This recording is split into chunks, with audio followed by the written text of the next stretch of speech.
안녕하십니까? 발송배전기술사 이덕길입니다. 이번 시간은 2019년 두 번째 회차 전기설비 기출문제 풀이입니다. 자, 그럼 시작하겠습니다. 41번 문제입니다. 옥내 배선공사를 합성수지관 공사에 의해서 실시한대요. 합성수지관이 이렇게 있어요. 관이 있는데요. 여기 안에 공사할 수 있는 단선의 최대 굵기래요. 여기 합성수지관에 단선을 이렇게 넣게 되면은 이런 모양이 되겠죠? 근데 너무 굵게 되면은 이런 관도 약간 꺾이는 부분이 있을 수 있는데, 이렇게 되면 너무 굵게 되면 가효성이 너무 떨어지잖아요. 그래서 일정 굵기 이하로 제한을 하게 되는데, 그게 10스퀘어 이하로 제한을 하게 됩니다. 그러니까 10스퀘어까지는 사용할 수 있다는 거죠. 정답 3번입니다. 42번 문제입니다. 이 자동화재 탐지 설비에 구성 요소가 아닌 것을 고르래요. 자, 여기 수신기, 발신기, 중계기는 자동화재 탐지 설비의 주요 요소입니다. 주요. 근데 여기서 비상 경보 설비 같은 경우에는 간이 설비입니다. 그래서 비상 경보기는 자동화재 탐지 설비의 구성 요소가 아닙니다. 그래서 정답 2번입니다. 43번입니다. 이 조명기구에서 특정한 장소만을 고조도로 하기 위한 조명기구래요. 고조도라고 하는 것은 여기 천장이 이렇게 있고요. 여기 책상이 이렇게 있어요. 이 책상을 밝게 비추고 싶어요. 여기 책상을 밝게 비추고 싶다는 게 고조도로 한다는 것입니다. 이때 조명을 어떻게 하면 좋겠습니까? 여기 조명을 놓고 천장에 반사시켜서 하는 게 밝을까요? 아니면은 그냥 직접 이렇게 밝게 비춰주는 게 밝을까요? 정답은 1번. 직접 조명기구입니다. 직접 이렇게 조명을 해준다는 거예요. 우리 집에 보면 다 이렇게 돼 있죠? 이 천장에 LED 등으로 해서 바로 조명이 비춰집니다. 44번 문제입니다. 금속 덕트 공사를 할 때 금속 덕트 내에 전선을 몇 퍼센트 이하로 해야 되는가? 금속 덕트가 있어요. 여기 전부 꽉 채우면 안 되겠죠? 어느 정도 여유를 남겨놔야 되는데, 여기서 중요한 게 제어 회로인지 아니면 그냥 전선인지, 이 두 개가 번갈아 가면서 나옵니다. 제어 회로용일 때는 50% 이하입니다. 근데 그냥 전선일 때는 20% 이하로 넣어야 됩니다. 그래서 이 제어 회로용과 그냥 전선이 번갈아 가면서 이렇게 계속 나오니까요. 이걸 잘 보셔야 됩니다. 45번 문제입니다. 차단 용량을 구하는 문제예요. 차단 용량이라는 것은 차단 용량 PS는 전격 전압에다가 이 차단기의 전격 전압에다가 차단 전류를 곱해준 거예요. 그리고 단위는 VA를 씁니다. 대부분 킬로 VA나 메가 VA를 쓰는데요. 자, 여기선 단상이고, 삼상 같은 경우에는 루트 3을 곱해주죠. 루트 3의 차단기의 전격 전압 곱하기 차단 전류입니다. 자, 그러면은 여기서는 삼상이니까 한번 계산을 해보게 되면은 루트 3 곱하기 24 곱하기 킬로볼트죠. 킬로볼트니까 10에 3승을 해주시고요. 전격 차단 전류는 300A입니다. 그래서 300A를 해주게 되면은, 자, 정답은 이렇게 나오는데요. 이 답에서는 메가 VA를 구하라 그랬으니까 소수점을 앞으로 6칸 옮겨주면은 하나, 둘, 셋, 넷, 다섯, 여섯 하고 여기 찍어줍니다. 그리고 메가 VA를 해주면은 12.47 메가 VA, 정답 3번입니다. 46번 문제입니다. 이 전선에 관한 약어로는 이렇게 4개가 많이 돌아가면서 나오는 편이에요. 그런데 문제를 보시면은 정답이 있습니다. 폴리에틸렌, 여기 에 있고요. 절연 비닐시스, 비닐 V죠. E와 V가 들어간 걸 잘 찾아보면은 3번이 정답입니다. 47번 문제입니다. 금속재 케이블 트레이의 종류가 아닌 걸 고르래요.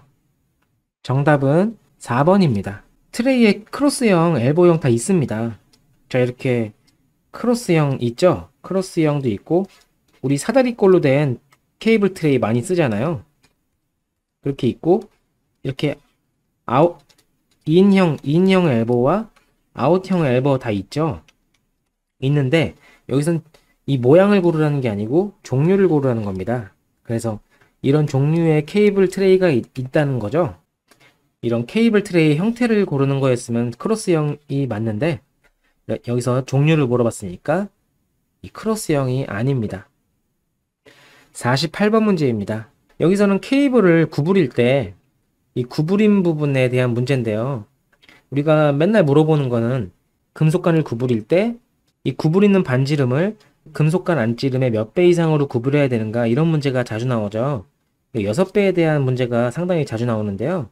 여기서도 6배죠.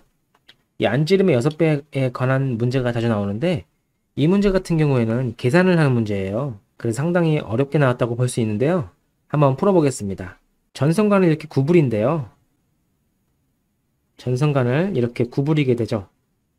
그림이 좀 이상한데요. 자, 여기 구부리는 반지름이 있죠. 여기 이 반지름의 중심이 있습니다.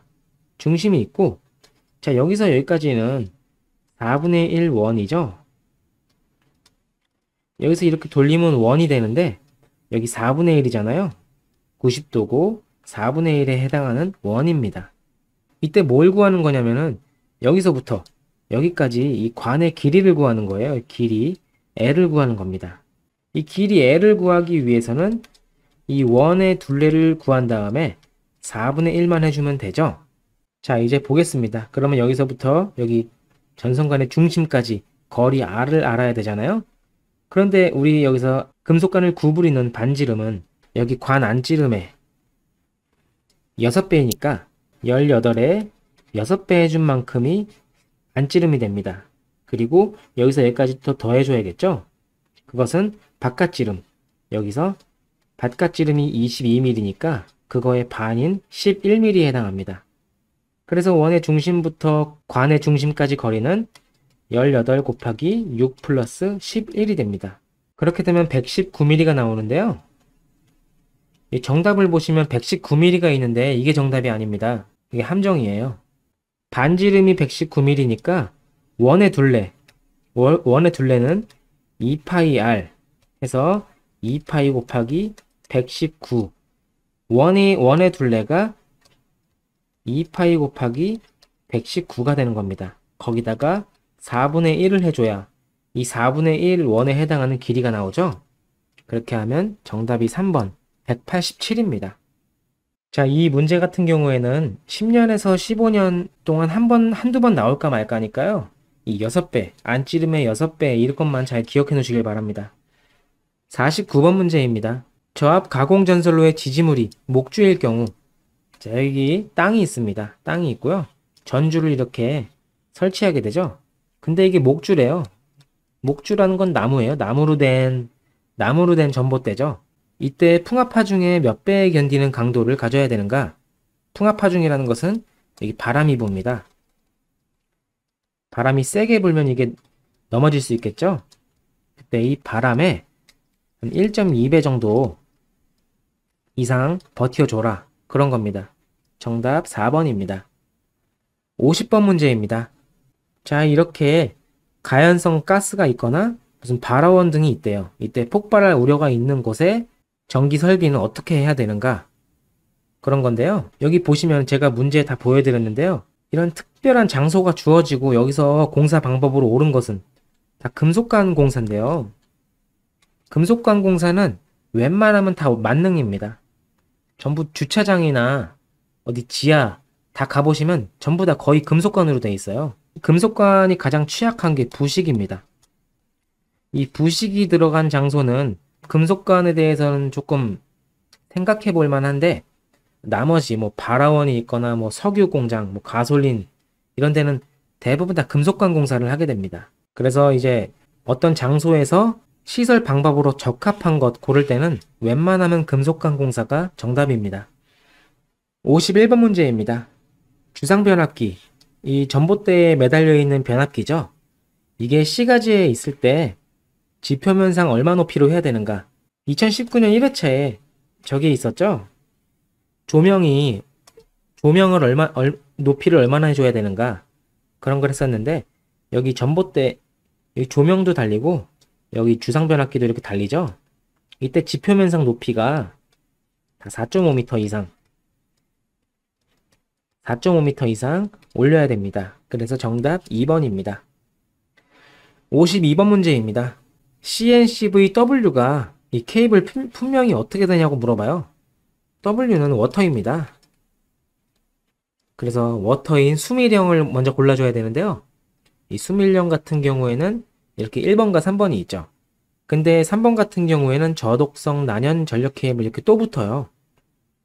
자, 여기 CNCV는 동심 중성선 이거 약자가 공통으로 들어가는데요. 여기 저독성 이렇게 또 붙으면은 FR 이렇게 추가적으로 더 붙습니다.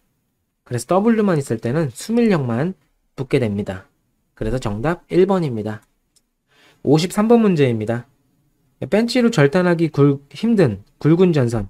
너무 굵으면 벤치로 못 자르죠. 벤치에 이빨이 더 먼저 나갈 겁니다. 그때 절단에 사용되는 공구는 이런 클리퍼를 사용하게 됩니다. 현장에서는 전선 커터라는 말을 많이 썼었는데요. 이 정식 명칭은 클리퍼입니다. 54번 문제입니다. 과전류 차단기를 설치해야 될 곳이에요. 보기를 보시면은 접지, 중성선, 접지 측. 접지나 중성선은 끊으면 안 돼요. 자, 그런데 3번을 보시면은 여기 메인선이 있고요. 메인선이죠. 간선이 있습니다. 간선이 이렇게 있는데 분기선을 보호하는 곳이래요. 이렇게 간선에서 나가게 되는데요. 전선을 따서 나가게 되죠. 그때 과전류 차단기를 설치를 해야죠. 그런데 1번, 2번, 4번은 과전류 차단기를 설치를 하면 안 됩니다. 접지, 중성선은 차단을 하면 안 되므로 정답은 3번입니다. 55번 문제입니다. 가요 전선간 상호 접속은 어떤 것을 사용하는가? 2번 스플릿 커플링입니다. 이 문제가 돌아가면서 자주 나와요. 자, 이 가요가 있어요. 같은 거죠? 가요 전선관과 가요 전선관은 스플릿을 사용하게 됩니다. 스플릿 커플링을 사용하게 되는데 이 가요 전선관과 금속관이에요. 이때는 컨비네이션이죠. 그래서 스플릿 커플링과 컨비네이션 커플링 이 두 개가 번갈아 가면서 나오니까요. 가요 전선관 상호 접속인지 가요 전선관과 금속관인지 그 두 개를 잘 보셔야 됩니다. 56번 문제입니다. 전선을 접속한대요. 그때 S형 슬리브로 접속을 하게 되는데 이에 대한 설명으로 틀린 것을 고릅니다. S형 슬리브라는 것은 자, 이렇게 슬리브가 있는데 이 전선을 놓고 찝는 거예요. 여기다가 자, 이렇게 눌러서 찝고 눌러서 찝어요.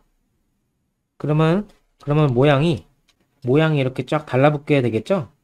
그래서 이 A 전선과 B 전선을 접속하는 거 아닙니까? 그런데 4번 같은 경우에 단선은 사용 가능하나 연선은 사용 안 된다.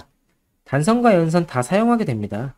여기 안에다가 넣고 단선이던 연선이던 이 굵기만 맞으면 상관없습니다. 이 적당한 굵기를 넣어서 잘 접속을 해주면 됩니다. 그럼 보기를 1번부터 보겠습니다. 전선 끝은 슬리브 끝에 좀 나오는 것이 좋다. 자, 이 슬리브를 옆에서 바라보게 되면은요. 슬리브가 이렇게 있고 전선이 이렇게 들어가게 되는데 조금 삐져나와야 됩니다. 이 삐져나오지 않으면은 여기 슬리브가 있고 전선이 이렇게 있는데 여기 이렇게 찝었어요. 찝으면은 이게 제대로 안 찝힐 수가 있단 말이에요. 그래서 전선이 이렇게 빠져버릴 수 있어요. 그래서 조금 나오는 것이 바람직합니다. 2번, 슬리브는 전선 굵기에 적합한 것이 좋다. 아까도 적당한 굵기를 선정해야 된다 그랬는데요. 슬리브가 이만해요. 그런데 전선이 이만하게 얇습니다. 그러면은 이 슬리브를 찝게 되면은 이렇게 되겠죠? 이 전선이 정상적으로 접합이 잘 접촉이 안 될 수도 있어요. 그래서 적당한 것을 선정해야 됩니다. 3번, 열린 홈 측면에 고르게 눌러서 밀착시켜야 됩니다. 자, 여기 슬리브가 있고 전선이 들어가게 되는데요. 여기 측면을 고르게 다 눌러서 전선과 슬리브를 다 밀착을 시켜줘야 됩니다. 그래서 슬리브 압착기를 이용해서 이 접속을 하게 되는데요. 압착기를 한 2번에서 3번 정도 이렇게 압착을 해줍니다. 그래서 정답 4번이 아닙니다. 이번 시간은 여기서 마치겠습니다. 감사합니다.